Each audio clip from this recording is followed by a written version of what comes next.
नमस्कार। प्राइम समाचारमा स्वागत छ। म दृष्टिबाडी थिताल। म सुषमा श्रेष्ठ। सुरु गरौँ अहिलेसम्मका प्रमुख समाचारबाट।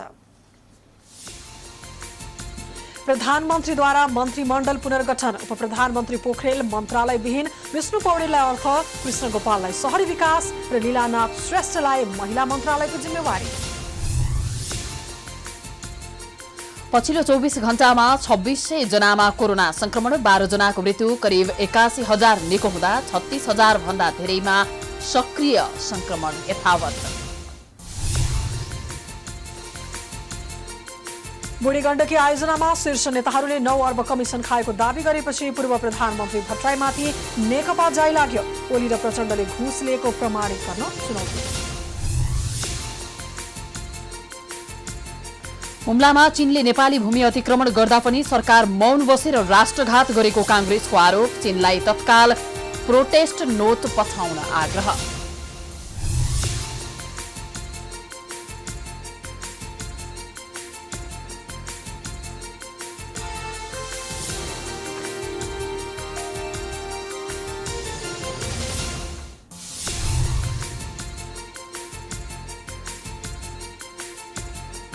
र एसियन फुटबल महासंघद्वारा क्लब लाइसेन्सको डकुमेन्ट बुझाउने समय नोभेम्बर 13 सम्मका लागि थप। नेपाल लगायतका देशहरूका क्लबलाई सहज। अब समाचार विस्तारमा। राष्ट्रपति विद्यादेवी भण्डारीले मन्त्री परिषद पुनर्गठन गर्नुभएको छ। प्रधानमन्त्री केपी शर्मा ओलीको सिफारिसमा राष्ट्रपति भण्डारीले मन्त्रीमण्डल नियुक्ति, हेरफेर र कार्यविभाजन गर्नुभएको हो। पुनर्गठित मन्त्रीमण्डलमा अर्थ मन्त्रालयको जिम्मेवारी विष्णु पौडेललाई दिएको छ। त्यस्तै महिला बालबालिका तथा ज्येष्ठ नागरिक मन्त्रालयको लीलानाथ श्रेष्ठले पाउनु भएको छ। शहरी विकास मन्त्रालयको जिम्मेवारी कृष्ण गोपाल श्रेष्ठलाई दिएको छ। यी तीनै जना प्रधानमन्त्री ओलीको यो कार्यकालका नयाँ मन्त्री हुन्। यसअघि बालबालिका मन्त्री रहेका पार्वत गुरुङलाई भने सूचना तथा सञ्चार मन्त्रालयको जिम्मेवारी दिएको छ। गुरुङ यसअघि मन्त्रीमण्डल पुनर्गठन हुँदा मन्त्री हुनुभएको थियो। मन्त्री परिषदको पुनर्गठनमा रक्षा मन्त्रालयको जिम्मेवारी सम्हाल्नुभएका उपप्रधानमन्त्री ईश्वर पोखरेलको मन्त्रालय भने खोसिएको छ। रक्षा मन्त्रालय खोसेर प्रधानमन्त्री ओलीले आफै लिनुभएको छ। अब रक्षा मन्त्रालयको जिम्मेवारी समेत प्रधानमन्त्री ओलीले नै सम्हाल्नुहुनेछ। प्रधानमन्त्री ओली सरकारमा पोखरेल सुरुवातदेखि नै रक्षा मन्त्री रहँदै आउनु भएको थियो। कोरोना भाइरसको नियन्त्रण तथा रोकथामका लागि गठित उच्च स्तरीय समितिको संयोजक बनाइएका पोखरेल स्वास्थ्य सामग्री खरिद प्रकरणमा विवादमा तानिनु भएको थियो। पछि उच्च स्तरीय समिति समेत विघटन गरिएको थियो। मन्त्रीमण्डल हेरफेर तथा पुनर्गठनमा अन्य कुनै मन्त्रीलाई पनि हटाइएको छैन। अन्य मन्त्रीको जिम्मेवारी यथावत राखिएको राष्ट्रपति कार्यालयद्वारा जारी विज्ञप्तिमा जनाइएको छ। बितेको 24 घण्टामा नेपालमा 2638 जनामा कोरोना भाइरस संक्रमण पुष्टि भएको छ। कोरोना संक्रमणका कारण थप 12 जनाको मृत्यु भएको छ। कोरोना संक्रमण पश्चात पछिल्लो 24 घण्टामा 2174 जना निको भएका छन्। नेपालमा सक्रिय संक्रमितको संख्या 36,367 पुगेको छ। 24 घण्टामा थप 2638 जनामा कोरोना संक्रमण पुष्टि भएको छ। 13,927 जनाको परीक्षणको क्रममा काठमाडौँ उपत्यकामा मात्रै 1,403 जनामा संक्रमण पुष्टि भएको हो। काठमाडौँ जिल्लामा 996, भक्तपुरमा 102 र ललितपुरमा 305 जना संक्रमित भेटिएको स्वास्थ्य मन्त्रालयले जनाएको छ। यो सहित नेपालमा कोरोना संक्रमितको संख्या 1,17,996 जना पुगेको छ। बितेको 24 घण्टामा नेपालमा कोरोना संक्रमणबाट 12 जनाको मृत्यु भएको छ। यो सँगै देशभर कोरोना संक्रमणबाट ज्यान गुमाउनेको संख्या 675 पुगेको बुधबारको नियमित प्रेस ब्रिफिङमा स्वास्थ्य मन्त्रालयका प्रवक्ता डाक्टर जागेश्वर गौतमले जानकारी दिएका छन्। कोरोना संक्रमण पश्चात थप 2174 जना निको भएका छन्। यससँगै हालसम्म निको हुनेको कुल संख्या 80,945 जना पुगेको मन्त्रालयले जनाएको छ। कुल संक्रमित मध्ये 68.6% निको भएका छन्। कोभिड-19 बाट संक्रमित मुक्त भई गत 24 घण्टामा डिस्चार्ज हुनेहरू जम्मा 2174 जना हुनुहुन्छ। आजसम्म डिस्चार्ज हुनुहुने जम्मा 80,954। कोभिड-19 संक्रमणबाट मुक्त हुने दर 68.6% छ। स्वास्थ्य तथा जनसङ्ख्या मन्त्रालयले पीसीआर परीक्षणका लागि नयाँ मापदण्ड तोकेको छ। मन्त्रालयले निशुल्क कोभिड परीक्षणको लक्षित समूह तोकेको छ। स्वास्थ्य मन्त्रालयको नियमित प्रेस ब्रिफिङमा स्वास्थ्य मन्त्रालयका प्रवक्ता डाक्टर जागेश्वर गौतमले आर्थिक रूपले विपन्न, अशक्त, असहाय नागरिक, असहाय एकल महिला, अपाङ्गता भएका नागरिक, ज्येष्ठ नागरिक, अग्रपन्थीमा खटिने स्वास्थ्य कर्मीहरू, सरसफाई कर्मचारीहरू, सुरक्षा कर्मीहरू, जोखिम क्षेत्रमा कार्यरत कर्मचारीहरूमा कोरोनाका कारण कुनै लक्षण वा चिन्ह देखिएमा निशुल्क परीक्षण हुने प्रवक्ता गौतमले जानकारी दिएका छन्। निशुल्क परीक्षण गर्न भनिएका उल्लेखित व्यक्तिहरूले कुनै बीमा कम्पनीमा बीमा गरिएको भएमा परीक्षण र उपचार खर्च सोही बीमाबाट बेहोर्ने निर्णय सरकारले गरेको छ। यही असोज 19 गतेको मन्त्री परिषद बैठकले यस्तो निर्णय गरेको स्वास्थ्य मन्त्रालयका प्रवक्ता गौतमले जानकारी दिए। आर्थिक रूपले विपन्न, अशक्त र असहाय अवस्थामा रहेका नागरिक, असहाय एकल महिला, अति अपाङ्गता भएका नागरिक, ज्येष्ठ नागरिक, अग्रपङ्क्तिमा खटिने स्वास्थ्य कर्मीहरू, सरसफाई कर्मचारीहरू, सुरक्षाकर्मीहरू लगायत जोखिम क्षेत्रमा कार्यरत कर्मचारीहरूमा लक्षण वा चिन्ह देखिएमा परीक्षण निशुल्क गरिनेछ।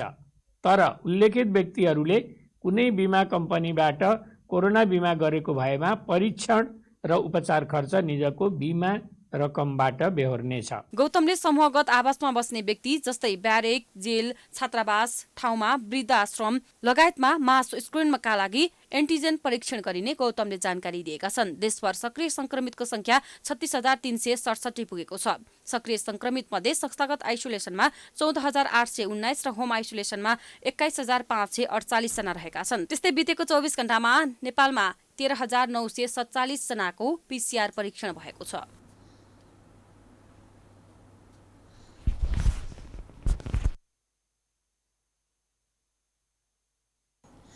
बुढी गण्डकी जलविद्युत आयोजनामा पूर्व प्रधानमन्त्री डाक्टर बाबुराम भट्टराईले लगाएको आरोपको विषयमा अहिले राजनीतिक दलसँग दोहोरी चलिरहेको छ। उनले आरोप लगाएपछि कांग्रेसले प्रमाणित गर्न चुनौती दिएको थियो। आज सत्तारूढ दल नेकपाले पनि भट्टराईले लगाएको आरोप आधारहीन र झुटो भएको भन्दै विज्ञप्ति निकालेको छ।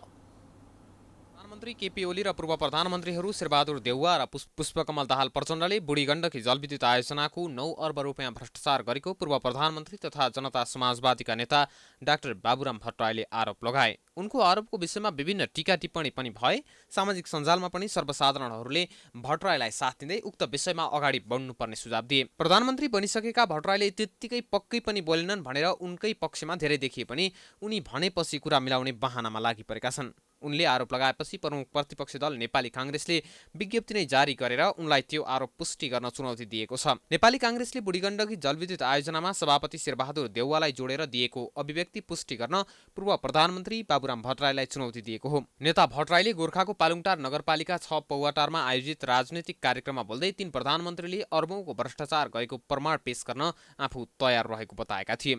नेता भनेको विकास र समृद्धि नै हो। त्यसको निम्ति पहिलो काम यो भ्रष्टाचारलाई अन्त्य गर्ने, जो देशको चाहिँ दोहन गरेर जुन सीमित साधन स्रोत छ, केही मान्छे जुन ढङ्गले दोहन गरेका थिए साथीले भनिसक्नुभयो रिसाणजीले, अर्बौंमा करोड लाख र करोड पुरै अरबका लुट भइरहेछन्। बुढी गण्डकी मलाई थाहा छ, मेरो पालामा सुरु गरेको बुढी गण्डकी एउटा कमिसन खो 9 अर्ब रुपियाँ केपी ओली, शेरबहादुर देउवा, प्रचण्ड, मलाई थाहा छ यो कुरो, प्रमाणित गर भने त्यो नै गर्न सक्छु मैले। उहाँहरूले बाँडेर खानु भएको छ र बुढी पनि अल्पत्र गरेर बसेका छ। कांग्रेसले विज्ञप्ति नै जारी गरेर उनलाई प्रमाणित गर्न चुनौती दिएपछि भने उनले एकाएक कुरा बदल्न थालेका छन्। डाक्टर बाबुरामको अभिव्यक्तिमा कांग्रेसको गम्भीर ध्यानाकर्षण, प्रमाणको दावा पुष्टि गर्न चुनौती सहित गहिरो अनुसन्धान गर्न सञ्चार माध्यम र अख्तियारलाई अपिल भनेर कांग्रेसले विज्ञप्ति जारी गरेपछि नेता भट्टराईले ट्विट गर्दै भनेका छन्, मेरो प्रधानमन्त्री कालमा नेपाल आफैले निर्माण गर्ने प्रक्रिया अघि बढाएको राष्ट्रिय गौरवको बुढी गण्डकी परियोजना पछिल्ला सरकारले कमिसन खोरहरूको संलग्नतामा बदनाम विदेशी कम्पनीलाई दिएको र अहिलेसम्म अल्पत्र पारेको विषयमा उच्च स्तरीय र निष्पक्ष छानबिनको माग गर्दछु, त्यसलाई सहयोग गर्न प्रतिबद्ध छु। कांग्रेसले अख्तियारको ढोका ढकढकाउन भनेपछि नेता भट्टराईले उच्च स्तरीय छानबिनको माग गरेका हुन्।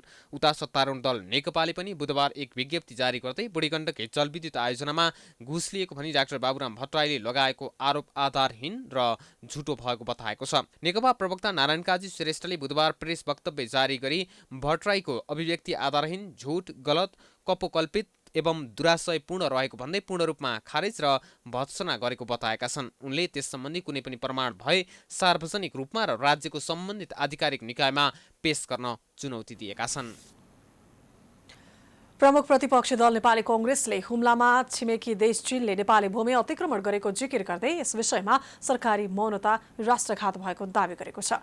कांग्रेस केन्द्रीय सदस्य जीवन बहादुर साई सहितको टोलीले हुम्लाको लिमीमा 2 किलोमिटरसम्म सीमा अतिक्रमण भएको फेला पारेको भन्दै कांग्रेसले सरकारको मौनता दुःखद, लज्जास्पद र आपत्तिजनक भएको बताएको छ। प्रवक्ता विश्वप्रकाश शर्माले बुधबार विज्ञप्ति जारी गरी चीनले गरेको अतिक्रमण एक सार्वभौम राष्ट्र नेपालका लागि गम्भीर आपत्तिको विषय भएको बताए। कांग्रेसले सीमा अतिक्रमणको विषयमा तत्काल धारणा सार्वजनिक गर्न, राष्ट्रको साझा धारणा निर्माण गर्न, चीन सरकार समक्ष प्रोटेस्ट नोट पठाउन र कूटनैतिक संवाद मार्फत हल खोज्ने प्रक्रिया अविलम्ब सुरु गर्न माग गरेको छ। 2 किलोमिटर भूमि अतिक्रमण हुँदा सूचना नराख्नु, जानकारी दिने सहायक प्रमुख जिल्ला अधिकारीलाई 24 घण्टे स्पष्टीकरण काट्नु, प्रजीय नेतृत्वको टोली स्थलगत अध्ययनमा छँदै सीमा मिचिएको छैन भने परराष्ट्र मन्त्रालय बोल्नु र सो टोली सीमाबाट फर्किएपछि मिडियालाई विवरण दिन रोक लगाइनु लज्जास्पद र आपत्तिजनक विषय भएको कांग्रेसले बताएको छ।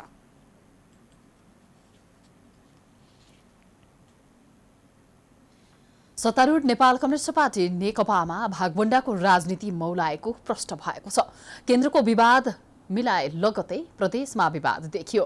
प्रदेशको विवाद तत्कालका लागि मत्थर भए पनि अन्त्य भएको छैन। केन्द्रबाटै नेतृत्वले खेल्ने भूमिकामा नेकपाको विवादले कस्तो रूप लिन्छ भन्ने निर्भर देखिएको छ। प्रदेशमा देखिएको विवाद समाधानका लागि सत्तारूढ दलका शीर्ष नेताहरूलाई निकै कसरत गर्नु पर्यो। केन्द्रकै सिको गरी भागबण्डा मिलाएर प्रदेशमा पनि विवाद तत्कालका लागि टर्न पुग्यो र पुनः प्रदेशका कारण फुटको सङ्घारमा पुगेको पार्टी त्यसबाट भने अहिलेलाई जोगिएको छ। अविश्वास प्रस्ताव दर्ता भए लगत्तै त्यसलाई असफल पार्न मुख्यमन्त्री महेन्द्र बहादुर साई निरन्तर लागिरहे। मुख्यमन्त्री साईले प्रमुख सचेतक रहेका गुलाबजङ शाहलाई हटाएर उनको ठाउँमा सीता नेपालीलाई नियुक्ति गरे। साईले मङ्गलबार सचेतकमा अर्का सदस्य कुर्मराज साईलाई नियुक्त गरे। साई अविश्वास प्रस्तावमा हस्ताक्षर गर्ने मध्येका एक नेता पनि हुन्। यसअघि माधव नेपाल समूहलाई मन्त्री बनाउन नचाहेका मुख्यमन्त्री साई आफ्नो सङ्कट टार्न 3 मन्त्री दिन तयार भए। यो भागबण्डा मिल्ने बित्तिकै पहिला अविश्वासको पक्षमा रहेका सांसदहरू एमलाल कडेल पक्षले बोलाएको बैठकमै उपस्थित भएनन्। हस्ताक्षरकर्ता नै सहभागी नभएपछि अविश्वासको प्रस्ताव पास नहुने अवस्था सिर्जना भयो। तर कडेल पक्षले भने भर्खर विवाद सुरु भएकोले यसलाई समाधान भयो भन्ने रूपमा नहेर्न आग्रह गरिसकेको छ। नेकपा कर्णाली प्रदेशका इन्चार्ज समेत रहेका कडेलले अविश्वास प्रस्ताव यथावत रहेको बताउँदै विवाद काठमाडौँमा पुगेको बताए। जो विषय यथावत छ, छलफल गर्ने स्थान सुर्खेतबाट काठमाडौँ सरेको छ, सहभागी हुने पात्रहरू बदलिएका छन्, निष्कर्ष छलफलबाट निस्कन्छ। त्यसमा काठमाडौँमा निष्कर्ष निस्किन्छ। अब दुईटा अध्यक्षका अगाडि छलफल गर्ने भएपछि त मैले यसलाई एउटा अवसरका रूपमा लिएको छु कि पहिलोचोटि कर्णालीका बारेमा केन्द्रित भएर दुईटा अध्यक्षका अगाडि सम्बन्धित पात्रका अगाडि आम्ने सामने भएर विषय राख्ने जुन अवसर प्राप्त भएको छ, त्यसका आधारबाट मलाई के विश्वास छ भने मैले उठाएका विषयहरूलाई खण्डन गर्न सक्ने अवस्था छैन। कर्णाली प्रदेशमा देखिएको विवादबारे छलफल गर्न प्रदेश कमिटीका पदाधिकारीलाई नेकपाले काठमाडौँ बोलाएको छ। अबको छलफल भनेको शीर्ष नेतृत्वका बीच काठमाडौँमा हुने र त्यहीबाट टुङ्गो लगाउनु पर्ने नेकपा नेता भीम रावल बताउँछन्। हाम्रो पार्टी जुन प्रकारको अन्तर्विरोध र समस्याको एउटा जटिलताबाट जुझिरहेको बेला हामीले स्थायी कमिटीको बैठकबाट त्यसलाई समाधान गर्ने उपाय निकाल्यौँ र त्यो अपानीको रूपमा जारी पनि भयो। तर त्यो अपानी जारी भएर प्रदेश सरकार सङ्घीय सरकारमा हेरफेर समेत गर्ने भनेर निर्णय गर्दा गर्दै त्यो निर्णयतर्फ चाहिँ नजाने अनि यस्तो खालको जुन प्रक्रिया देखा पऱ्यो, यसले तपाईँले अघि भन्नुभएको त्यो चिन्ता अवश्य पनि जाएको छ। त्यस कारण सम्बन्धित नेतृत्वले यसलाई यथाशीघ्र व्यवस्थापन समाधान जे गर्नुपर्ने हो गर्नुपर्छ। कर्णालीमा दर्ता भएको अविश्वास प्रस्तावले नेकपाको हेडक्वार्टरदेखि अन्य प्रदेशको सत्ता राजनीतिसम्मलाई तरङ्गित गराएको छ। अध्यक्ष दाहालले सत्ता सङ्कट टार्न सोमबारै प्रधानमन्त्री ओली र नेपालसँग परामर्श थालेका थिए। वरिष्ठ नेता नेपालले पूर्व माओवादीको भागमा परेको सरकार ढाल्दा त्यसको असर पार्टी एकतामै पर्ने स्पष्ट धारणा राखेपछि अविश्वासको प्रस्ताव प्रकरण केही साम्य भए पनि सबैलाई काठमाडौँ बोलाइनुले छिट्टै कर्णाली प्रदेशको मन्त्रीमण्डल पुनर्गठन, शीर्ष नेतृत्वको भागभण्डा स्पष्टै देख्न सकिनेछ। नेपाली कांग्रेसको केन्द्रीय समिति बैठक दशैं अगाडि नहुने सम्भावना बढ्दै गएको छ। महाधिवेशन नजिकै गर्दा नेतृत्व तहमा इच्छाशक्तिको अभाव र कोरोनाको कारणले कांग्रेसको बैठक निरन्तर स्थगित गरिएको छ। बैठक बस्न नसक्दा फागुनमा हुने भनिएको महाधिवेशन पनि अनिश्चित भएको छ। सरकारले काम गर्न नसकेको भनेर आरोप लगाइरहने प्रमुख प्रतिपक्ष नेपाली कांग्रेसले केन्द्रीय समिति कहिले बस्ने भन्ने टुङ्गो लगाउन सकेको छैन। सरकारका काम कारबाहीप्रति कडा रूपमा प्रस्तुत हुने तयारीमा रहेको कांग्रेसले उक्त तयारीलाई पूर्ण रूप दिन असोज 19 गते केन्द्रीय समिति बैठक बोलाएको थियो। तर 7 जना केन्द्रीय सदस्यहरूलाई कोभिड-19 संक्रमण पुष्टि भएपछि केन्द्रीय समिति स्थगित गरिएको थियो। फेरि अर्को बैठक 25 गते बस्ने भनी पनि त्यति बेला पनि बस्न सकेन। पार्टीका पूर्व कोषाध्यक्ष रामबाबु परसाईको 23 गते निधन भएको कारण 25 गते डाकिएको बैठक पनि स्थगित भएको थियो। अर्को बैठक कहिले बोलाइनेछ भन्ने बारेमा कुनै टुङ्गो लागेको छैन। कांग्रेसले 14औं महाधिवेशन सार्ने कि कहिले गर्ने लगायतका विषयमा छलफल गर्न बाँकी नै रहे पनि बैठक भने अनिश्चित बन्दै गएको पार्टीका केन्द्रीय सदस्य प्रदीप पौडेलले जानकारी दिएका छन्। मतलब सम्भावना एकदमै कम छ। मलाई लाग्छ दशैं अगाडि अब बैठक हुँदैन। खासमा चाहिँ हामीहरूको यो जुन महाधिवेशन फागुन 7 गते तोकिएको थियो त्यो महाधिवेशन सम्पन्न गर्नका लागि हामीले त्यसअनुसारको कार्यतालिका पनि बनाएका थियौँ। तर त्यो कार्यतालिका दोस्रो पटक जुन केन्द्रीय समितिले निर्णय गरेर प्रकाशित गरेको थियो त्यो कार्यतालिका प्रभावित भइसकेको छ। त्यसले आधाभन्दा बढी काम समयमा हुन नसकेको अथवा समय नै गुज्रिसकेको स्थिति छ। असोज 14 गते पार्टी सभापति शेरबहादुर देउवाको निवास बुढा नीलकण्ठमा बसेको पदाधिकारी बैठकले सरकार भ्रष्टाचार तथा अनियमिततामा मुछिएको र कोरोना भाइरस नियन्त्रण तथा रोकथाममा चुकेको भन्दै देशव्यापी विरोध गर्ने निर्णय गरेको थियो। तर सरकारलाई खबरदारी गर्न ढिला भइसकेको नेता पौडेल बताउँछन्। मलाई यो विषयमा त तयारी गर्नै जरुरी थिएन। भ्रष्टाचार विरुद्धको आन्दोलनमा कांग्रेस धेरै पहिले चाहिँ आउनु पर्थ्यो। कांग्रेस त 60 साल जस्तै भ्रष्टाचारको विरुद्ध उभिन सक्नु पर्थ्यो। यति धेरै भ्रष्टाचारका मसलाहरू आएका छन्। तर कुरा के हो भने भ्रष्टाचार विरुद्ध हामीले सशक्त ढङ्गले आवाज उठाउन जरुरी छ। गोविन्द केसीले त्यसका विरुद्ध सशक्त ढङ्गले आवाज उठाउन सक्ने, कांग्रेस पार्टीले त्यसका विरुद्ध आवाज उठाउन सक्दैन।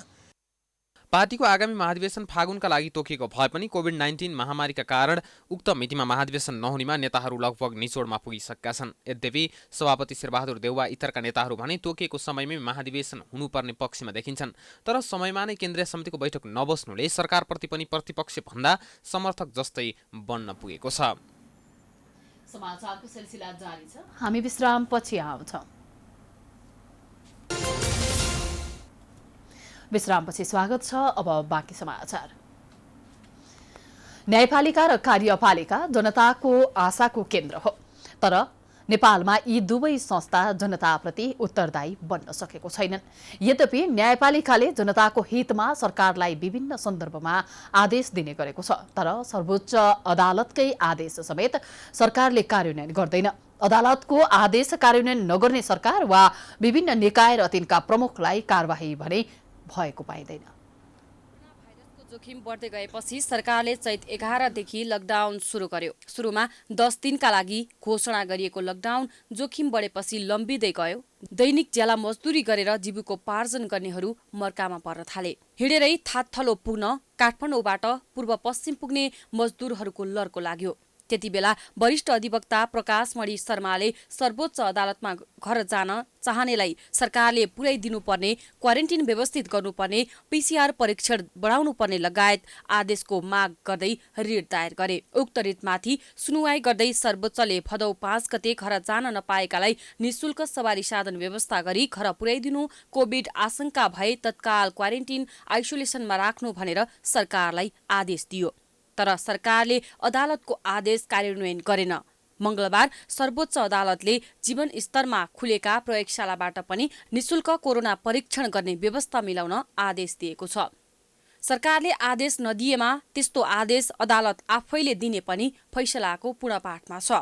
सर्वोच्चको यो आदेशलाई पनि सरकारले बेवास्ता गरिरहेको छ। सर्वोच्चको उक्त आदेश निकै महत्त्वपूर्ण भएको वरिष्ठ अधिवक्ता दिनेश त्रिपाठीको भनाइ छ। त्रिपाठीका अनुसार सर्वोच्चले आदेश जारी गरिसकेपछि राज्यका कुनै पनि निकाय र पदाधिकारीले कार्यान्वयन नगरेको खण्डमा फौजदारी अपराध हुन् र 1 वर्षसम्म कैद या 10,000 जरिवाना वा दुवै सजाय हुन सक्ने व्यवस्था छ। यो अदालतले जारी गरिसकेपछि राज्यका कुनै पनि निकायले कुनै पनि पदाधिकारीले सर्वोच्च अदालतको यो आदेशलाई हामी मान्दैनौँ या यसको कार्यान्वयन गर्दैनौँ भन्न पाउँदैन।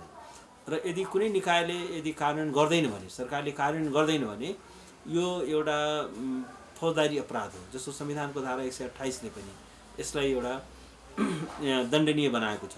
न्याय प्रशासन ऐनले पनि यसलाई दण्डनीय बनाएको छ। यसमा त 1 वर्षसम्म कैद पनि हुन सक्ने बन्दोबस्त गरेको छ। 10,000 रुपियाँसम्म जरिवाना दुवै सजाय हुन सक्ने बन्दोबस्त गरेको छ। कार्यान्वयन गर्नुपर्ने भनी संविधान र कानूनमा स्पष्ट व्यवस्था भए पनि सरकारले यस्ता कैयौं महत्त्वपूर्ण आदेश कार्यान्वयन गरेको छैन, जसका कारण नागरिकले पाउनुपर्ने अधिकारबाट वञ्चित हुनु परेको छ। त्यो बाध्यात्मक छ। कानुन भनेको बाध्यात्मक छ।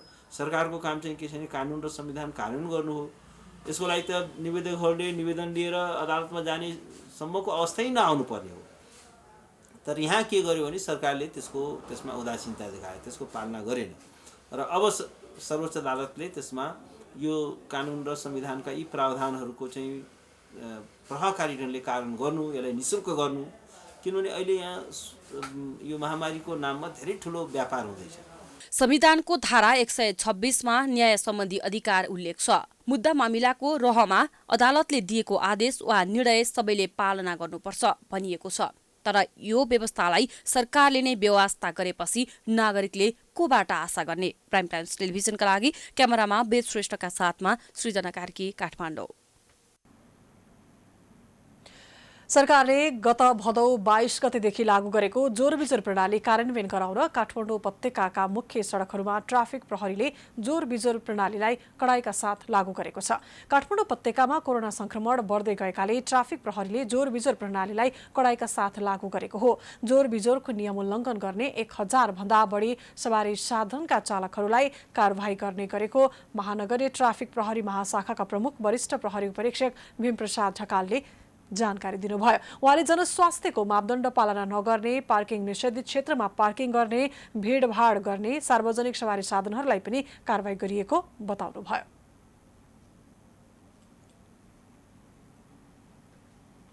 यो जुन जोरबिजोरको कुरा छ, अहिले सरकारको निर्णय अनुसार निजी सवारी साधन र सार्वजनिक सवारी साधनहरूलाई जोरबिजोर लाग्ने भनिएको छ र त्यसलाई पनि हामीले हेरेका छौँ। यहाँ जो चाहिँ अत्यावश्यकीय चिज वस्तु र सेवासँग सम्बन्धित सवारी साधन बाहेक अन्य गाडीहरू जो छन् तिनलाई चाहिँ हामीले दैनिक रूपमा 1000 देखि 1500 सम्म चालकहरूलाई चाहिँ हामीले होल्ड गरेर कारबाही गर्ने गरेका छौँ। उहाँले चाडपर्वलाई लक्षित गर्दै दैनिक 8वटा सिभिल प्रहरीको टोली सडकमा खटाइएको पनि जानकारी दिनुभयो। यस वर्षको चाडपर्वमा जो जहाँ छौँ त्यही बसेर चाडपर्व मनाउन सरकारले अपिल गरे पनि चाडपर्व नजिकैसँगै उपत्यकाबाट बाहिरिने यात्रुको संख्या बढ्न थालेको ढकालले बताउनुभयो। चाडपर्वको सम्मुखमा हामी गइराखेका छौँ। यो बेलामा चाहिँ यो सार्वजनिक सवारी साधनहरूमा यात्रुलाई चाहिँ ठग्ने, बढी भाडा लिने लगायतका चाहिँ गुनासोहरूलाई मध्यनजर गरेर हामीले यो भिक्टिम सपोर्ट युनिटबाट चाहिँ हामीले सिभिलमा कर्मचारीहरू परिचालन गरेका छौँ। दैनिक 8वटा टोलीहरू विभिन्न ठाउँमा चाहिँ खटिन्छ। तिनीहरू यात्रु नै बनेर खटिएको हुन्छ र त्यो बढी भाडा लिन्छन् कि ठगी गर्छन् कि भन्ने कुराहरू निगरानी गरेर तिनलाई पनि हामीले कारबाही गर्ने गरेका छौँ। सरकारले जोरबिजोर प्रणाली अन्त्यको घोषणा नगरेसम्म जोर गते जोर नम्बर प्लेटका सवारी साधन र विजोर गते विजोर नम्बर प्लेटका सवारी साधन मात्र सञ्चालन गर्न पाइने जनाइएको छ। कोरोना संक्रमण नियन्त्रण हुन सकेको छैन। दैनिक संक्रमित हुने क्रम उकालो लागिरहेको छ। तर सरकारले भने दशैं तिहार जस्ता पर्वलाई लक्षित गर्दै मठ मन्दिरमा पूजा कार्य खुल्ला गर्ने तयारी गरिरहेको छ। पर्यटन तथा नागरिक उड्डयन मन्त्री योगेश भट्टराईले देशभरका धार्मिक शक्तिपीठहरूलाई कार्तिक 1 गतेदेखि खुल्ला गर्ने तयारी भएको जानकारी दिएका थिए। असोज 21 गते ताप्लेजुङमा आयोजित कार्यक्रममा दशैं तिहार जस्ता चाडबाड नजिकिएसँगै सरकारले देशैभरका धार्मिक तथा सांस्कृतिक क्षेत्रलाई निश्चित संख्यामा क्रमशः खोल्दै लैजाने तयारी भएको उनले बताएका थिए। अब यो सांस्कृतिक धार्मिक केन्द्रहरूलाई पनि सुरक्षा सम्बन्धी मापदण्डहरूलाई पालना गर्ने गरी बिस्तारै खोल्दै जाउँ। धेरै भिडभाड नहुने गरी सतर्कता अपनाउने, आएका दर्शनार्थीहरूलाई चाहिँ मास्क लगाउने, सेनिटाइजर प्रयोग गर्ने, डिस्टेन्सहरू मेन्टेन गर्ने, भलिन्टियरहरू परिचालन गर्ने, सुरक्षाकर्मी परिचालन गरेर खोल्दै जाउँ भन्ने कुरा मैले भनेको छु। यता मठ मन्दिर व्यवस्थापन गरिरहेका विभिन्न मन्दिरका पदाधिकारीहरूले भने सरकारको निर्णय अनुसार कार्यान्वयन गर्ने बताएका छन्। देशकै सबैभन्दा ठूलो मन्दिर पशुपतिनाथ कसरी खुल्ला गर्ने भन्ने तयारीमा पशुपति क्षेत्र विकास कोष लागि परेको छ। कोषका कार्यकारी निर्देशक डाक्टर घनश्याम खतिवड़ाले कोरोनाको जोखिमलाई मध्यनजर गर्दै स्वास्थ्यका मापदण्ड पालना गरेर भक्तजनका लागि मन्दिर खुलाउने तयारी भइरहेको बताएका छन्। सरकारले निर्णय गरेको अवस्थामा चाहिँ हामी पशुपतिनाथ मन्दिर खोल्नको लागि चाहिँ जे जस्ता तयारी गर्नुपर्ने हो त्यो तयारी चाहिँ गरेर बसेका छौँ। सामाजिक दूरी कायम राखेर, भौतिक दूरी कायम राखेर त्यसको सेनिटाइजहरू गर्ने, अनि भित्र प्रवेश गर्दाखेरि चेक जाँचहरू गर्ने र भित्र प्रवेश गरेको अवस्थामा 5 जना या 10 जनाभन्दा बढीलाई मन्दिर परिसरभित्र प्रवेश नगराइकन निरन्तर दर्शन गर्नको लागि चाहिँ हामीले तयारी गरिसकेका छौँ। भक्तजनहरूले भने कोरोना संक्रमण बढिरहेका बेला मठ मन्दिर खुल्ला गर्ने सरकारको तयारीप्रति मिश्रित प्रतिक्रिया दिएका छन्। जोखिम भए पनि दशैंका लागि मन्दिर खुल्ला गर्नुपर्ने कतिपय सर्वसाधारणहरूको भनाइ छ भने कतिपयले चाहिँ अहिले खुलाउन नहुने सुझाव दिएका छन्। चाडबाडमा चाहिँ खोल्नुपर्छ भन्ने कुरा लाग्छ मलाई। किन अब यो नवमीमा त यसरी अष्टमी नवमीमा कति पशुपतिको दर्शन गरिन्थ्यो। मेरो लागि अन्त त मलाई तपाईँले मात्रै खोलेर हुन्छ भन्नन्, मैले त खोल्नको छु। देवीका मन्दिरहरू पूजापाठ गर्नु पाउनुपर्ने, अहिले हेर्नु सारा संसार बन्द छन्। खोल्नु पर्ने खोल्न चाहिँ, तर किन भन्दा यो अहिले यो रोगको कारणले गर्दाखेरि चाहिँ म खोल्नै पर्छ भनेर चाहिँ हाम्रो भनाइ छैन। मेरो संयुक्तले खोल्नुपर्छ जस्तो लाग्छ हामीलाई। अब यो हामीले यो पनि पहिले पनि भोगेकै हो यो रुगा खोकीको। अहिले हामीलाई त पहिले त आँतेसै लाग्थ्यो, तर अहिले कुरा मात्रै ठुलो, रोग चाहिँ पहिलेकै जस्तो लाग्छ। कोरोना संक्रमणको जोखिमका कारण सरकारले चैतदेखि मठ मन्दिरमा हुने गतिविधिमा रोक लगाएको थियो। मन्दिरहरू बन्द गराइएको 7 महिना पूरा भइसक्दासम्म कोरोना संक्रमण झन बढिरहेको छ। यस्तो अवस्थामा उच्च सतर्कताका साथ मठ मन्दिर खुलाउनेतर्फ सरकार केन्द्रित हुन जरुरी छ।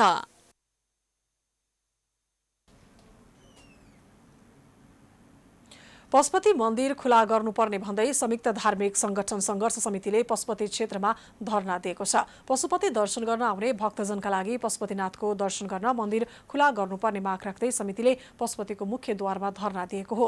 बजार यातायात सबै खुला हुँदा पनि धार्मिक स्थल भने नखुलाएर सरकारले हिन्दूहरूको धार्मिक आस्थामाथि कुठाराघात गरेको पशुपतिनाथ सेवा संघका अध्यक्ष केदारमान भण्डारीले बताउनुभयो। पशुपतिनाथ खुला गर्न आग्रह गर्दै आएको भए पनि सरकारले पशुपति खोल्ने विषयमा कुनै निर्देशन नदिएको भन्दै आफूहरूले शान्तिपूर्ण धरना कार्यक्रम गरेको उहाँले बताउनुभयो।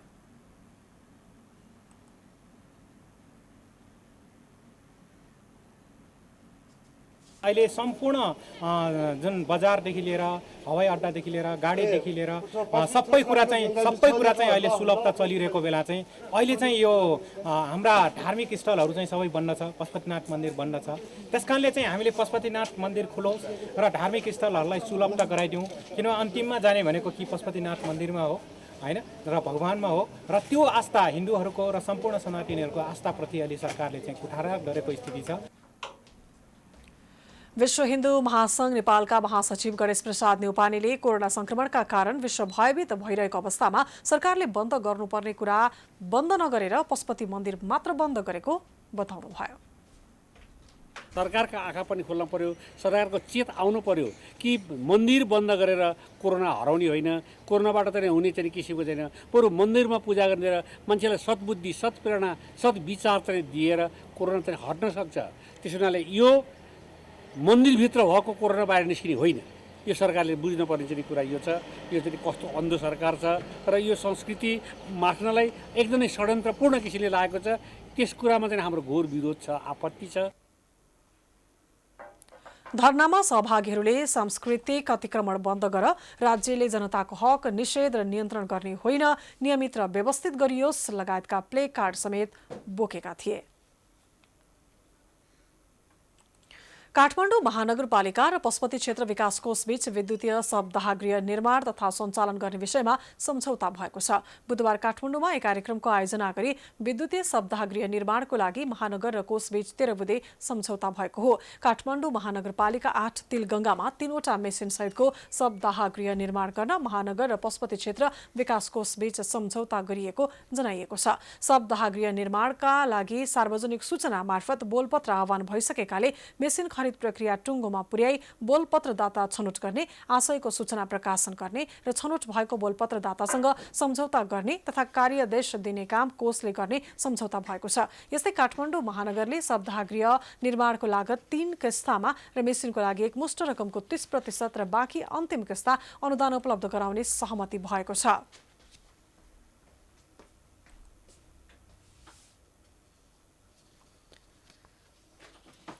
हामीले नगर सभाबाट नै पशुपति विकास कोषसँग सहकार्य गरेर कम्तीमा पनि 3वटा भनेर तीनवटा मेसिन सहित सम्पूर्ण भौतिक पूर्वाधार बनाउने गरेको हामीले 15 करोड बजेट विनियोजन गरेका थियौँ। बजेट विनियोजन गरिसकेपछि हामीले उहाँहरूसँग सल्लाह गरेर हामी पनि अगाडि बढिरहेका छौँ, सहकार्य गरौँ भनिसकेपछि हामीले सहकार्यलाई अगाडि बढायौँ। त्यहाँबाट जुन प्रक्रिया अगाडि बढिसक्यो त्यसलाई निरन्तरता दिने गरिकन आर्थिक दायित्व सबै काठमाडौँ महानगरपालिकाले बोक्ने गरिकन जसरी अरू त्यहाँ नाम छ, कोही विभिन्न व्यक्तिको नाममा छ, अब राज्यको नामबाट त्यो काम हुनेछ। शवदाह निर्माणका लागि महानगरले अनुदान दिने रकम अन्य कार्यका लागि खर्च गर्न नपाइने सम्झौता भएको छ। सांसद सानु शिवा पहाडीको निधन भएको छ। नेपाल कम्युनिस्ट पार्टी नेकपाको तर्फबाट प्रतिनिधि सभा सदस्य रहेकी सांसद शिवाको आज बिहान उपचारका क्रममा काठमाडौँ मेडिकल कलेजमा निधन भएको हो। उनको केही वर्ष अघि मृगौला प्रत्यारोपण गरिएको थियो। पहाडीको निधनप्रति प्रधानमन्त्री केपी शर्मा ओलीले दुःख व्यक्त गर्नुभएको छ। प्रधानमन्त्रीले प्रतिनिधि सभा सदस्य संस्कृति कर्मी पहाडीको निधनप्रति दुःख व्यक्त गर्दै शोक सन्तप्त र आफन्त परिवारजनमा गहिरो संवेदना प्रकट गर्नुभएको छ। पूर्व मन्त्री मोहन बहादुर बस्नेतले सिन्धुपाल्चोकका बाढी पहिरो पीडित छिरिङ गोले र रोजिना बस्नेतको उच्च शिक्षा अध्ययनको जिम्मा लिएका छन्। यसै वर्ष एसए उत्तीर्ण गरेका छिरिङ र रोजिना बाढी पहिरोबाट पीडित भएकै कारण उच्च शिक्षा पाउनबाट वञ्चित भएकाले उनलाई पूर्व मन्त्री बस्नेतले काठमाडौँको क्यापिटल कलेज एन्ड रिसर्च सेन्टरमा भर्ना गर्नुभएको हो। छिरिङ सो कलेजमा विज्ञान संकायमा भर्ना भएकी छिन् भने रोजिना व्यवस्थापन संकायमा भर्ना भएकी छन्। उनीहरूको पहिलो वर्षको भर्ना शुल्कमा कलेजले पनि 60% छुट गरेको पूर्व मन्त्री बस्नेतले बताउनुभयो। उनीहरूले पढ्न चाहेको विषयमा स्नातक तहसम्मको शिक्षाको जिम्मा आफूले लिएको पूर्व मन्त्री बस्नेतले बताउनुभयो।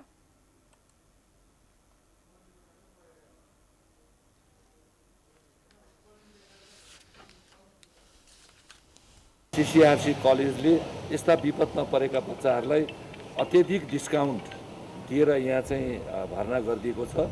त्यसका लागि म हार्दिक धन्यवाद दिन चाहन्छु कलेज परिवारलाई र यी बच्चाहरू ब्याचलरसम्म पढाउने जिम्मा चाहिँ त्यसका लागि व्यवस्थापन गर्ने जिम्मा मैले लिएको छ भने हाम्रो भण्डारीजी हुनुहुन्छ लीलाधर भण्डारी, उहाँले चाहिँ आफ्नो होस्टेलमा राखेर यो बच्चाहरूलाई चाहिँ यहाँ सहयोग गराइदिने वातावरण उहाँले गरिदिनु भएको छ। दुवैजनालाई काठमाडौँमा बस्नको लागि लीलाघर भण्डारीले निःशुल्क होस्टलको व्यवस्था समेत गरेका छन्। गत असार 25 गते सिन्धुपाल्चोकमा पहिरोमा परि छिरिङले सम्पूर्ण परिवार गुमाएकी थिइन्। यस्तै रोजिनाका बाबु अपाङ्गता भएका व्यक्ति हुन्। नेपाल संयुक्त राष्ट्रसङ्घको मानवाधिकार परिषदको सदस्यमा पुनः निर्वाचित भएको छ। गए राति राष्ट्रसङ्घ मुख्यालयमा भएको मतदानमा नेपाल निर्वाचित भएको हो। नेपाल सन् 2018 देखि यसको सदस्य रहँदै आएको छ। मतदानमा नेपालले 150 भोट प्राप्त गरेको थियो। अब सन् 2023 सम्म नेपाल यसको सदस्य रहनेछ। एसियाबाट नेपाल सहित चीन, पाकिस्तान, उज्बेकिस्तान निर्वाचित भएका छन्। मन्त्री परिषदमा कुनै एक देश 2 पटकसम्म निर्वाचित हुने व्यवस्था छ।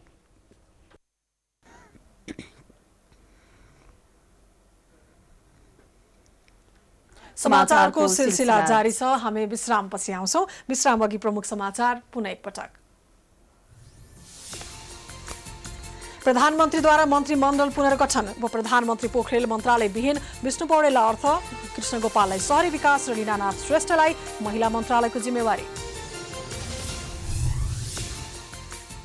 पछिल्लो 24 घण्टामा 2600 जनामा कोरोना संक्रमण, 12 जनाको मृत्यु, करिब 81,000 निको हुँदा 36,000 भन्दा धेरैमा सक्रिय संक्रमण।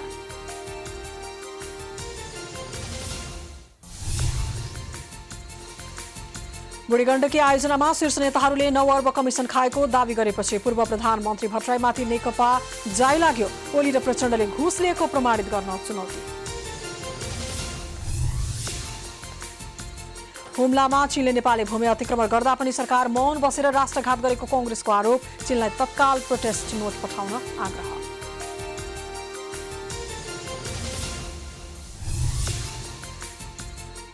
पछिल्ला दिनमा महँगीले जनतालाई दैनिक गुजारा चलाउनै मुस्किल। उपभोग्य वस्तुमा दोब्बर मूल्य वृद्धि हुँदा जिम्मेवार मन्त्रीहरू भने व्यापारीको पक्ष पोषणमा व्यस्त। विश्वमा कोरोनाबाट संक्रमित हुनेको संख्या 3,85,00,000, 10,92,000 को मृत्यु। अमेरिका, भारत र ब्राजिल उच्च जोखिममा।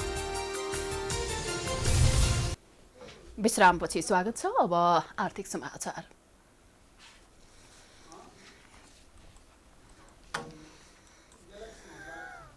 आपूर्ति मन्त्री लेखराज भट्टले बजारमा महँगी नभएको बताएपछि सर्वसाधारण उपभोक्ता आक्रोशित भएका छन्। आलु, प्याज, तेल लगायत दैनिक उपभोग्य वस्तुमा दोब्बर मूल्य वृद्धि हुँदा समेत मन्त्रीले मूल्य वृद्धि छैन भनेर व्यापारीको पक्ष पोषण गरेको उनीहरूको आरोप छ। पछिबाट अब महँगो हुन्छ भने त मलाई थाहा थियो क्या। अब साथीहरूलाई यो प्याज महँगो गर्नु छन्, अहिले सस्तो भएको बेला जाउँ न, नहुनेलाई ल्याइहालौँ भन्दाखेरि आउँदाखेरि भोलिपल्ट आउँदा कति भन्दा 150 भनेर भन्।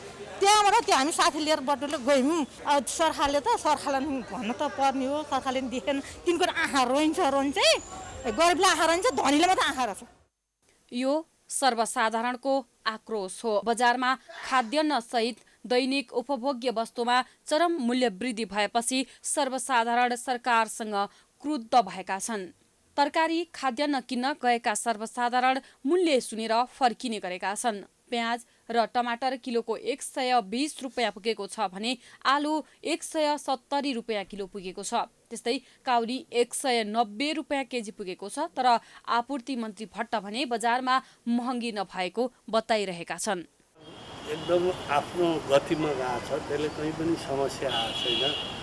केही वस्तुमा अब विश्वमै उ भएपछि मूल्य बढेपछि त्यहाँ बढ्यो होला, नत्र खाद्यान्न लगायत जो दैनिकी वस्तुहरू छन्। मन्त्री भट्टको भनाइपछि सर्वसाधारण उपभोक्ता छन् आक्रोशित भएका छन्। उनीहरूले मन्त्री भट्ट नै व्यवसायीसँग मिलेको आशंका बढेको भन्दै छानबिन हुनुपर्ने बताएका छन्। पानीको जारमा 10 रुपियाँ, तेलमा प्रति लिटर 10 देखि 20 रुपियाँ, दालमा प्रति केजी 10 देखि 15 रुपियाँ मूल्य बढेको छ। मूल्य वृद्धि नदेख्ने मन्त्रीलाई उनीहरूले नालायक मन्त्रीको संज्ञा दिएका छन्। अब सरकारले भन्दैछ सस्तिरहेछ। अहिले ल हेर्नुहोस् त, तपाईँको बन्दाकोपीको भाउ कहाँ पुगिसकेको छ, टमाटरको भाउ के पुगेको छ। यसमा कुनै पनि अनुगमन छैन कि सरकारले कुनै पनि अनुगमन गरेको छैन। सरकारले तुरुन्त जति सक्दो छिटो अनुगमन गर्नु पर्यो र एउटा मूल्य निर्धारण गरेर बिक्री वितरण गर्नको लागि मैले नेपाल सरकारलाई हार्दिक अनुरोध गर्दछु। आज त आलुको 190 छ, अनि आलु मात्रै लिएको गोलभेडाको आलुको 70 थियो, 170 थियो है। अस्ति लिएको 70 थियो यहाँ, अनि आज चाहिँ 190 लियो। एकदम महँगो भएको छ नानी, सबै थोक महँगो भएको छ। पाउन चाहिँ पाइएको छ, नपाइया केही छैन। तर पसलेको मन खुसी, जति मन लाग्यो त्यति लिन्छ। विश्व बजारमा केही वस्तुमा मूल्य वृद्धि भएकोले नेपालमा पनि 1-2वटा वस्तुमा मूल्य वृद्धि हुनु स्वाभाविक भएको मन्त्री भट्टको भनाइ छ। सर्वसाधारण भने मन्त्री गैर जिम्मेवार भएको भन्दै आक्रोशित भएका छन्। अब यो काम गर्न नसक्ने नालायक भन्नुपर्छ।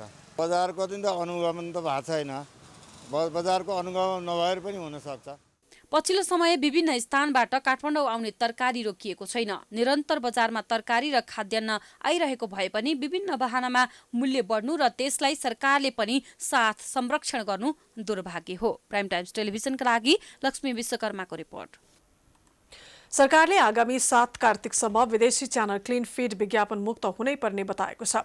सूचना तथा सञ्चार प्रविधि मन्त्रालयले सूचना जारी गरे अनुसार विज्ञापन नियमन गर्ने सम्बन्धमा व्यवस्था गर्न बनेको ऐन 2076 विदेशी टेलिभिजन च्यानललाई कार्तिक 7 गतेसम्म क्लिन फिड भइसक्नुपर्नेछ। मन्त्रालयको सूचनामा भारतीय broadcasters forum, Discovery networks, BBC news, Nepal cable television महासंघ जस्ता संघ संस्थाबाट क्लिन फिड प्रसारणको म्याद थप्न माग गरिएकाले ध्यानाकर्षण भएको जनाइएको छ। मन्त्रालयले ऐनको मर्म र भावना अनुरूप नै क्लिन फिड सहितको च्यानल प्रसारण गर्न आग्रह गरेको छ। त्यसो नभएमा कानुन बमोजिम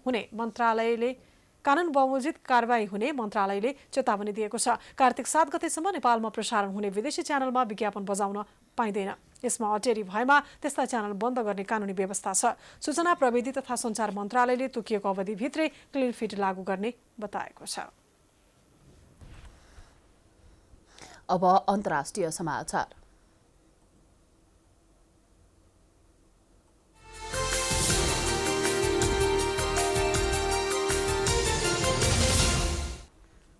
विश्वमा कोरोनाबाट संक्रमित हुनेको संख्या 3,85,00,000 पुग्न लागेको छ। पछिल्लो विवरण अनुसार कोरोना संक्रमणकै कारण 10,92,000को मृत्यु भएको छ। अहिलेसम्म 2,87,00,000 संक्रमित निको भइसकेका छन्। सबैभन्दा बढी प्रभावित अमेरिकामा करिब 81,00,000 व्यक्तिमा संक्रमण हुँदा 2,20,000ले ज्यान गुमाएका छन्।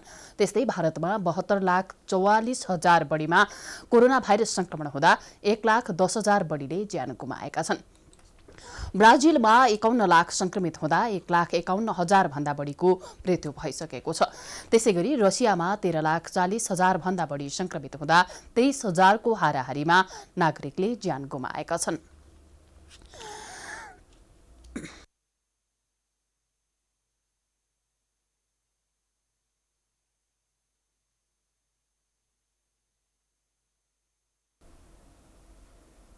अब खेलकुद समाचार।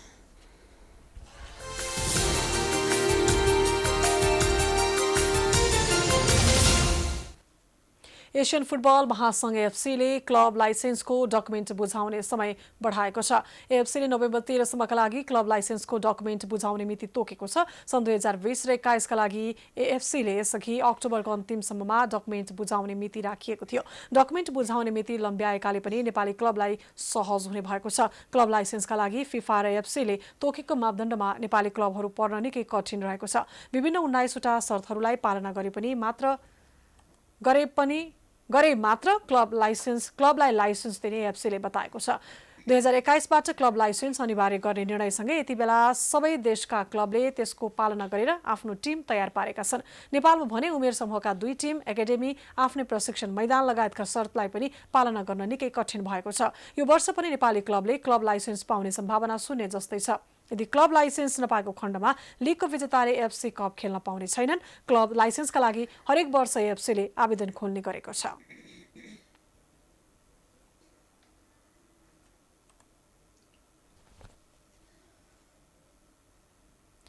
पाकिस्तानका पूर्व कप्तान मिसबाह उल हकले पाकिस्तानी क्रिकेट टिम छनौटको प्रमुखबाट राजीनामा दिएका छन्। पाकिस्तान क्रिकेट बोर्डले बुधबार मिसबाहले खेलाडीको छनौटको प्रमुखबाट राजीनामा दिएको जनाएको छ। 46 वर्षीय मिसबाहलाई बोर्डले गत वर्षको सेप्टेम्बरमा खेलाडी छनौटको प्रमुख र राष्ट्रिय टिमको मुख्य प्रशिक्षक नियुक्त गरेको थियो। प्रमुख प्रशिक्षकमा केन्द्रित रहनका लागि उनले खेलाडी छनौटबाट राजीनामा दिएको बताइएको छ। दुई जिम्मेवारीमा रहँदा काम गर्न असहज भएपछि उनले खेलाडी छनौटको प्रमुख पद छोडेको बताइएको छ। मिसबाहले पाकिस्तानका लागि 16 वर्ष अन्तर्राष्ट्रिय क्रिकेट खेलेका थिए। मिसबाहले पाकिस्तानका लागि 75 टेस्ट खेल्दा 162 एकदिवसीय खेलेका छन्। यस्तै उनले 39 टी20 र 242 फर्स्ट क्लास क्रिकेट खेलेका छन्।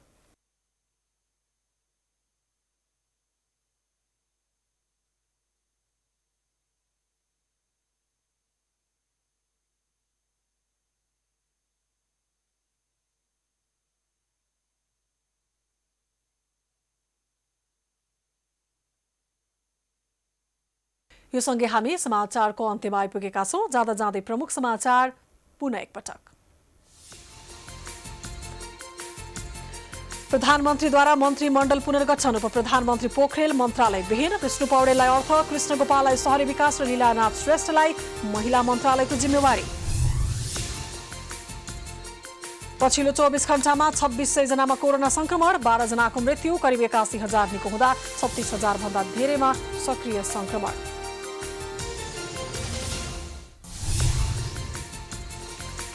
बुढी गण्डकी आयोजनामा शीर्ष नेताहरूले 9 अर्ब कमिसन खाएको दावी गरेपछि पूर्व प्रधानमन्त्री भट्टराईमाथि नेकपा जाइ लाग्यो ओली र प्रचण्डले घुस लिएको प्रमाणित गर्न चुनौती हुम्लामा चीनले नेपाली भूमि अतिक्रमण गर्दा पनि सरकार मौन बसेर राष्ट्रघात गरेको कांग्रेसको आरोप चीनलाई तत्काल प्रोटेस्ट नोट पठाउन आग्रह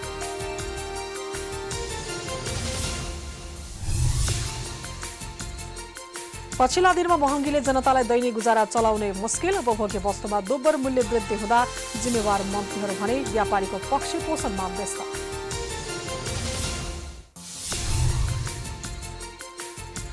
विश्वमा कोरोनाबाट संक्रमित हुनेको संख्या 3,85,10,92,000 को मृत्यु अमेरिका भारत र ब्राजिल उच्च जोखिममा